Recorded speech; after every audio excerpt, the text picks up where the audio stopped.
Hola, bienvenido a Diseñando Bienestar, un podcast que busca hacer un buen e interesante mix entre neuroarquitectura con un toque bastante, para los que ya me conocen, de autoconocimiento y mundo emocional.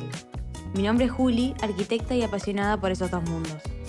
En este espacio, sin tanta cabeza, pero sí con mucho corazón y emoción, me gustaría profundizar en cómo ir generando mayor bienestar en nuestra vida.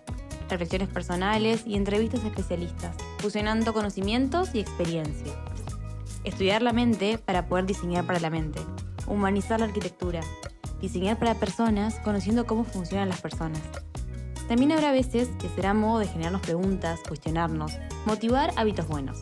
Que no siempre salen, por lo menos a mí, pero intentamos juntos.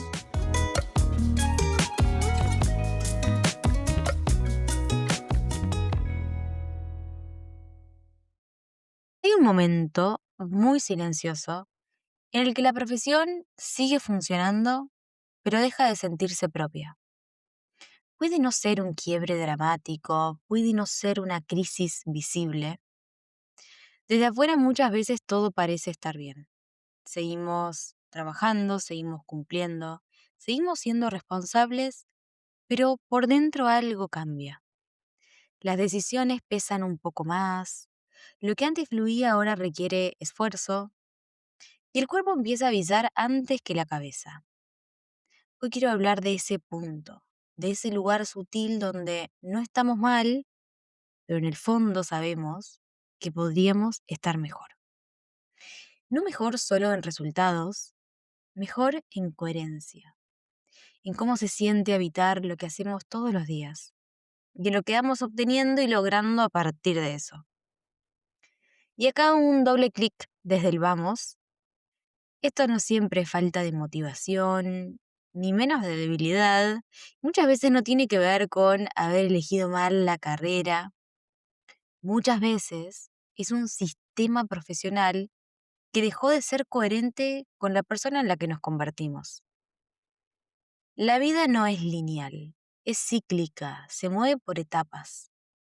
Los antiguos decían, de distintas maneras, que lo vivo cambia, se adapta, se reordena.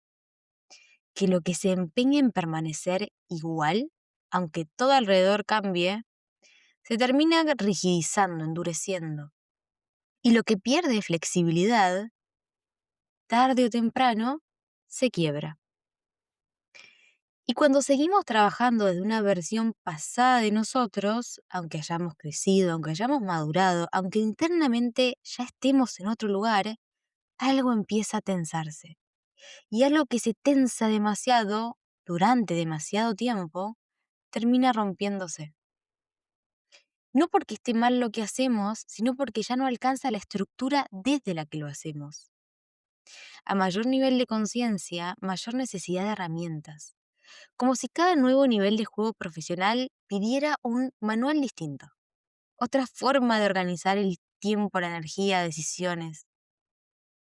Y cuando estamos demasiado cómodos durante demasiado tiempo, muchas veces no es estabilidad, es que estamos operando por debajo del nivel al que ya podríamos acceder. Quizás aprendimos, naturalizamos, a leer el cansancio profesional como un problema personal. Esas frases de me falta foco, me falta disciplina, o antes podía con más. Y más peligroso aún, naturalizamos escucharlo a nuestro alrededor. Y hasta a veces validamos la creencia de que si no terminamos el día exhaustos, es porque no dimos todo. Ese estoy a mil, no paro un segundo, o no sabés lo cansado que estoy. Esas ideas empezaron a sonar en muchos contextos casi como un símbolo de importancia o de éxito, como si estar siempre al límite fuera prueba de valor profesional. Pero si lo miramos con más calma, con detenimiento, esa lógica tiene una letra chica, tiene un problema, que es que una estructura que está siempre llena, sin espacios, sin pausas, sin vacío, no tiene lugar para que entre nada nuevo. La vasija que puede llenarse de agua, de oportunidades, de proyectos mejores, Necesita tanto de sus paredes como del vacío que hay adentro. Sin vacío, sin tiempo, no hay lugar para nada más. Y muchas veces lo que llamamos productividad es simplemente saturación. No desde la queja, sino desde la autoexigencia. Pero la neurociencia hoy nos trae otra lectura. El cuerpo no mide éxito, el cuerpo mide carga. Y no solo carga de trabajo, sino carga emocional, carga cognitiva, carga fisiológica. Y en medicina existe un concepto clave para entender esto, y es la carga alostática. La carga alostática es básicamente el costo que paga nuestro cuerpo cuando tiene que adaptarse de forma sostenida a un entorno que exige más de lo que regula. Nuestro sistema nervioso está diseñado para el estrés. El estrés en dosis justas es adaptación, nos permitió evolucionar, reaccionar, sobrevivir. El problema no es el estrés, el problema es el estrés crónico sin descarga. Es vivir siempre en alerta baja, es no terminar nunca de bajar. Como un motor que queda encendido incluso cuando el auto está detenido, eso desgasta. Brooks McEwen, uno de los principales investigadores en neuroendocrinología del estrés, nos muestra esto de manera muy clara, y es que no es el evento puntual el que enferma, es la exigencia sostenida sin coherencia interna. El cuerpo puede sostener picos, lo que no puede sostener es incoherencia prolongada. Cuando lo que hacemos, cómo lo hacemos y desde dónde lo hacemos no están alineados, eso es incoherencia y ahí es cuando el cuerpo empieza a compensar. Y ese compensar tiene un costo. Y acá quiero ir un poco más profundo, hacer como un zoom a la cuestión. Hoy sabemos que el desgaste profesional sostenido se correlaciona con tres alteraciones concretas, con alteraciones concretas en tres sistemas. Y acá me voy a poner un poco técnica, pero no para entrar en tecnicismos, sino para darte la información y que hablemos de información concreta. Estos tres sistemas, el primero es el eje que ya has escuchado, hipotálamo, hipófisis, adrenal. En simples palabras, es el eje que regula cómo nuestro cuerpo responde al estrés. El segundo es el sistema nervioso autónomo, es el que define si estamos en alerta o en calma. Y el tercero es la regulación dopaminérgica. Básicamente la dopamina que ordena nuestra motivación, foco y capacidad de sostener decisiones. Traducido a lo cotidiano, vivimos más tiempo en ese sistema simpático, el del estrés, descansamos menos en parasimpático y perdemos esa sensibilidad al placer cotidiano. Por eso muchas veces no estamos tristes en el sentido clásico, muchas veces no nos sentimos devastados, pero sí nos sentimos planos. Ese no disfrute real, pero tampoco se llega al colapso. Y ese estado es uno de los más peligrosos, porque se normaliza. Y nuevamente la ciencia lo llama hipoactivación hedónica. En palabras muy simples, es que seguimos funcionando, pero con menos vida adentro.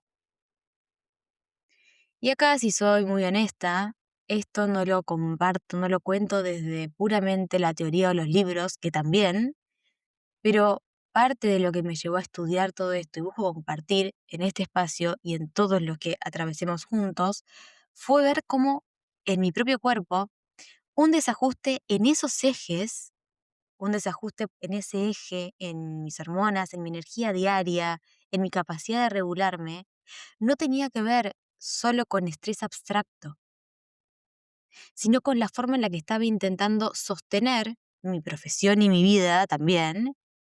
Ya sabes que este enfoque integra todas las partes. Estaba ahí. No era que mi cuerpo fallaba, era que el sistema desde el que trabajaba le estaba pidiendo que compensara demasiado durante demasiado tiempo. Cuando el eje, por ejemplo, hormonal se desajusta, cuando el sueño se fragmenta, cuando la energía se altera, el cuerpo no está exagerando, está marcando un límite. Y escuchar esos límites, en vez de pelearlos, es muchas veces el inicio real de un cambio de sistema. El problema no es el estrés, el problema es exigirle entonces a un sistema que funcione durante años con una lógica que fue diseñada para sobrevivir horas o días. Evolutivamente, el estrés era una respuesta corta. Hoy lo convertimos en estado basal, en estado natural. Y ningún sistema biológico puede escalar así, por lo que dijimos al principio, porque se tensa, porque termina rompiéndose, porque se desgasta.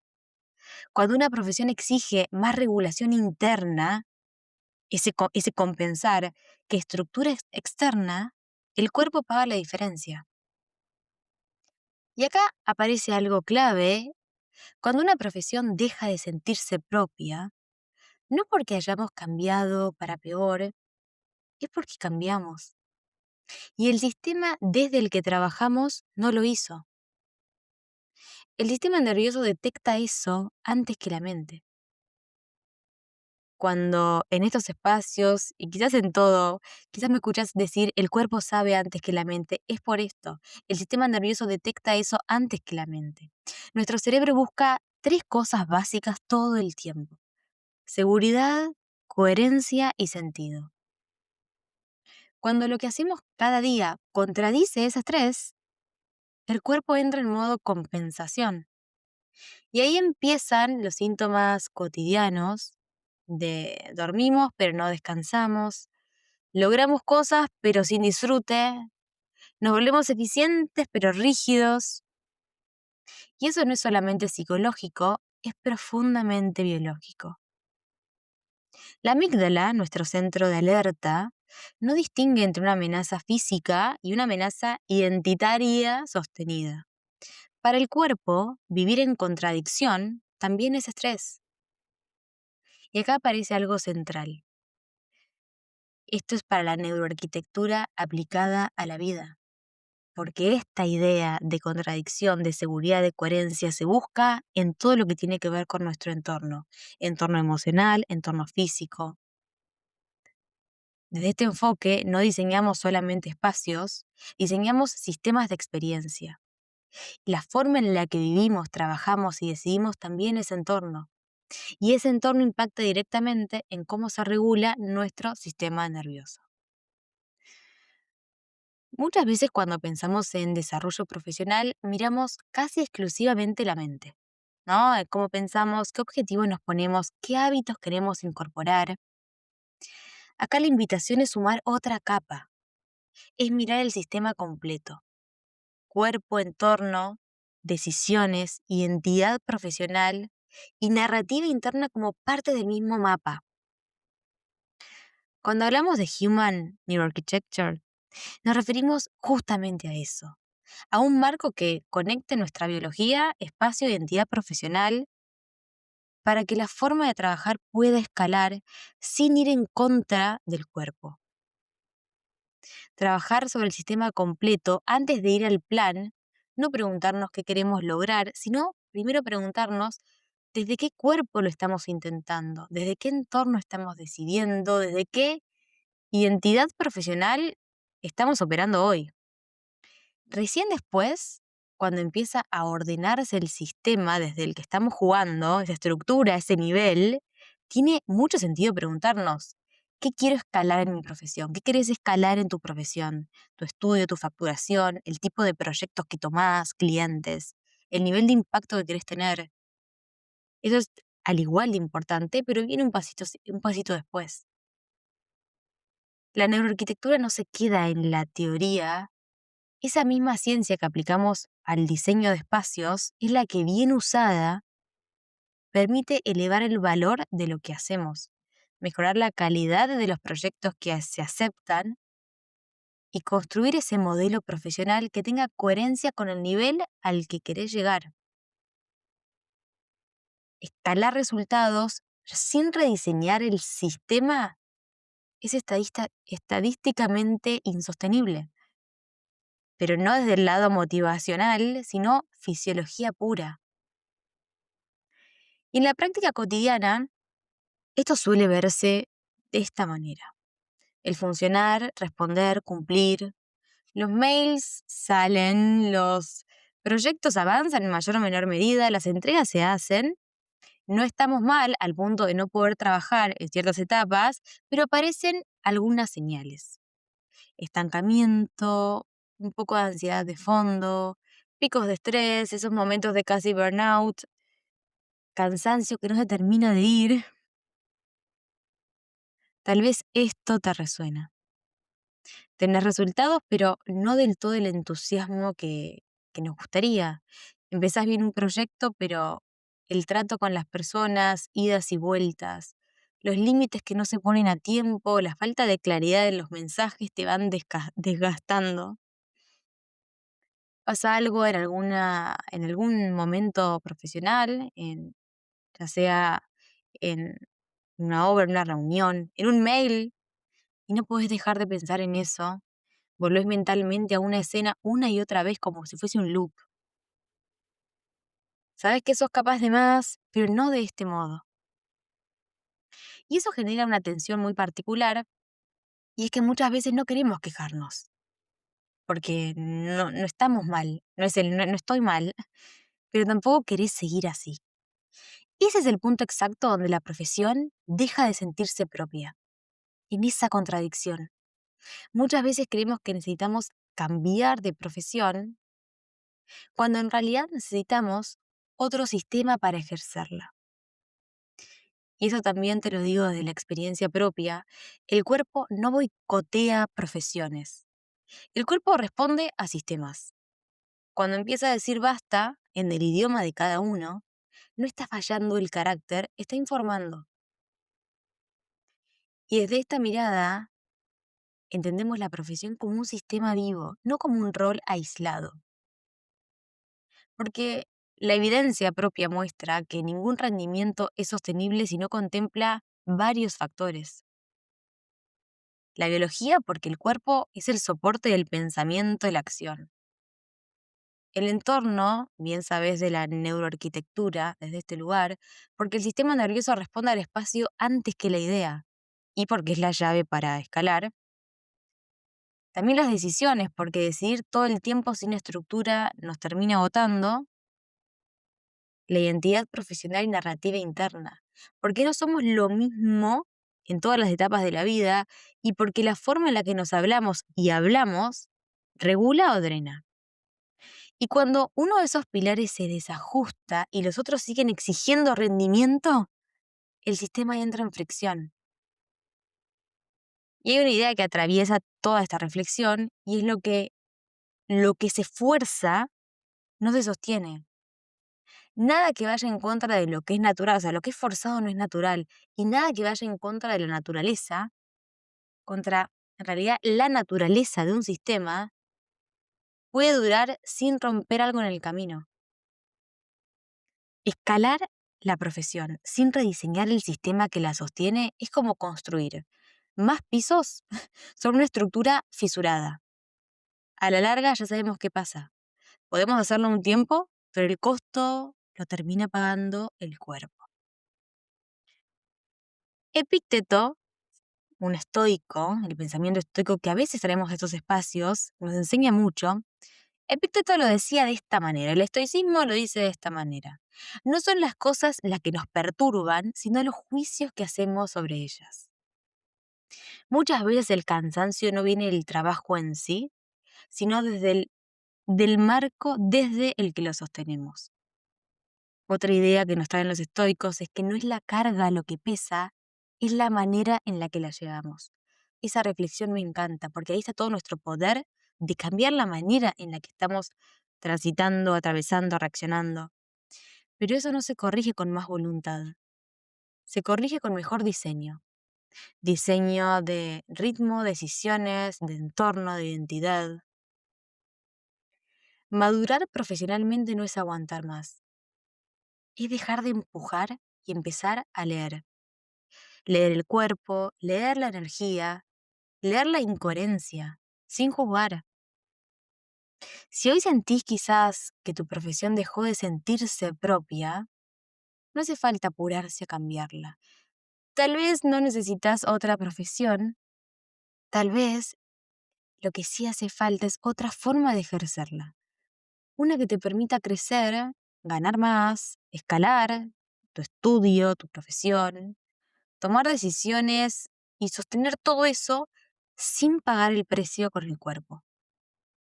Porque la regulación no es solamente para vivir más tranquilos, también, pero la regulación es la condición fisiológica para poder jugar en otra liga profesional sin romper el sistema que te sostiene.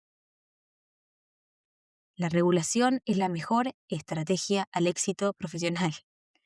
Cuanto más querramos escalar en ingresos, en impacto, en complejidad de proyectos, más importante se vuelve desde qué sistema lo estamos intentando. Un marco de trabajo que tenga en cuenta esas variables. Cuando todas esas piezas se miran de manera integral, se miran juntas, deja de ser solo aguantar y empieza a haber sistema.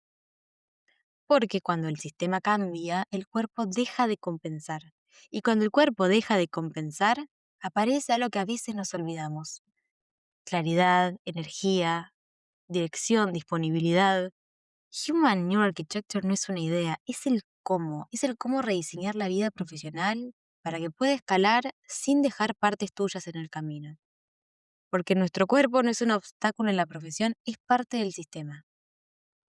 Diseñando Bienestar existe justamente para eso, para rediseñar la forma de ejercer la profesión con base biológica, estructura y coherencia real. Para quienes ya entendieron que crecer, escalar y sostenerlo en el tiempo necesita algo más que aguantar. Si sentís que esto que estamos nombrando es algo que necesitas trabajar en serio, el espacio donde se acompaña este proceso está disponible y la información está en la descripción de este episodio. Espero haberte sumado y te veo la próxima. Chao, chao.